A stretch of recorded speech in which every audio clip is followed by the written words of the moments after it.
All right, consider g of x equals 1 over 2x minus 4 minus pi.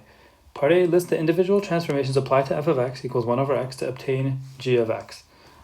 Okay, so this question, the first thing I would recommend is to rewrite the denominator in factored form. So 2 parentheses x minus 2 minus pi. Okay, for this specific question, it really depends how you view it, whether or not you think of this as a vertical or horizontal stretch. Because we are looking in the denominator, and maybe you see that as one thing, like for example, if you interpret this all as one big parentheses, well, that in that case, that too would need to be interpreted as a horizontal stretch. So horizontal stretch or dilation by a factor of 1/2. Okay. Also, you could say that this was a vertical stretch also by a factor of 1/2. And one reason why that would be the case is that if you said g of x equals 1, let's say you don't want to have the 2 in the denominator, for example, and you just want it to be, or let's say you want to completely separate it from the x minus 2. So you would have 1/2 times 1 over x minus 2, for example, minus pi. In that case, you can interpret this as a vertical stretch as well. So I would encourage you to look at a graph of y equals 1 over x. Think of the vertical horizontal stretch and think about y is the same in each case. Okay, so this would be you could have said it's a vertical stretch by a factor of 1/2. Okay, but I'll encourage you to explore with that on a graphing, using a graphing tool. Okay, so part B, find the equations of the asymptotes. Oh, you know what? I never finished all the transformations. Okay, so let's continue here. So we have the x minus 2. So let's change colors maybe to this. So x minus 2. Okay, so that would be that would be a horizontal translation or shift 2 units to the right, and we're just left with this bottom one, well, not the bottom, sorry, this one over here, minus pi, and that would be a vertical translation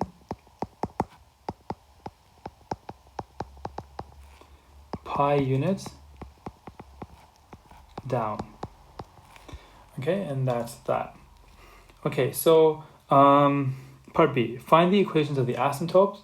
Okay, so hopefully you realize that the denominator should not be equal to 0 when you have a rational function with the degree smaller in the numerator. So simply put dx minus 4. Well, the restriction would be not equal to 0, but the asymptote would be equal to 0. So 2x equals 4 and x equals 2 is the equation of the asymptote. Okay, and the vertical asymptote would just be the pi. Okay, so typically 1 over x, the horizontal asymptote is y equals 0, but minus pi, so we're moving down.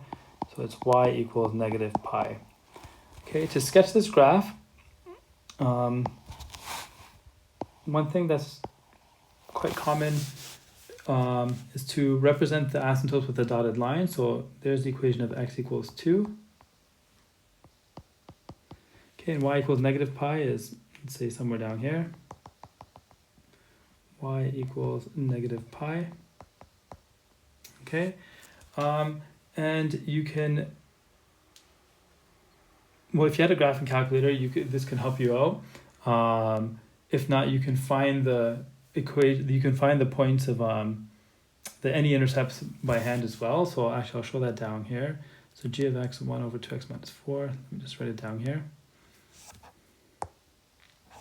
Okay, so g of x 1 over 2x minus 4 minus pi. So if you're doing this by hand, you can find the y-intercept by letting x equal 0.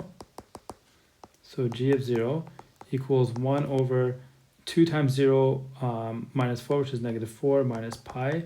So a little bit ugly, but you can get a common denominator and all that. Okay, so let's just leave it like this for now though, just because I'm running out of space. Okay, so negative 1, 4 minus pi, so that's the y-intercept. Okay, and the x-intercept, let's do it over here. X-intercept, that y equals 0. Okay, so we would have 0 equals 1 over 2x minus 4 minus pi. Okay, and in this case we can move pi over to the other side. Okay, multiply by 2x minus 4, and that equals 1. Okay, and it's just a matter of isolating for x. So you'd have 2 pi x minus 4 pi equals 1, or 2 pi x equals 1 plus 4 pi, and then divide by 2 pi. Okay, so those are exact. If you had a calculator, especially if you're in the IB, just round to 3 significant figures, and that'll save you a lot of time. Okay, but you should have something that looks like this. Okay, and something down here as well. Looks like that. As long as those curves don't cross they should approach the asymptotes and not cross them. That should be fine. Okay, and let's see what the next part was.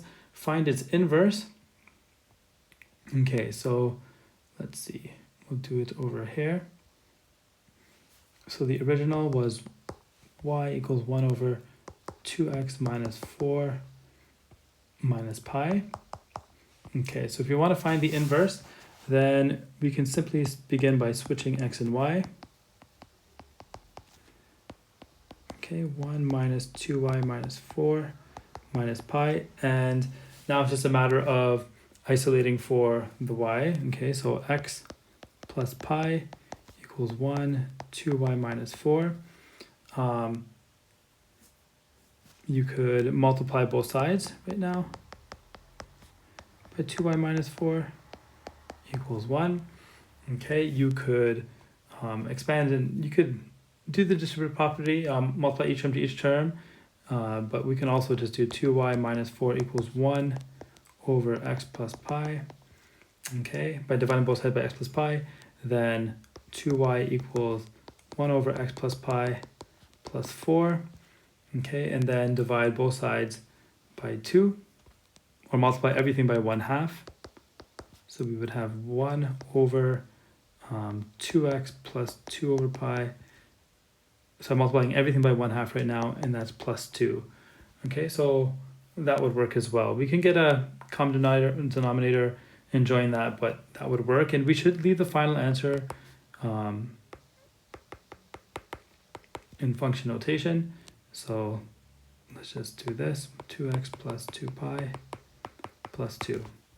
Okay, and that's it.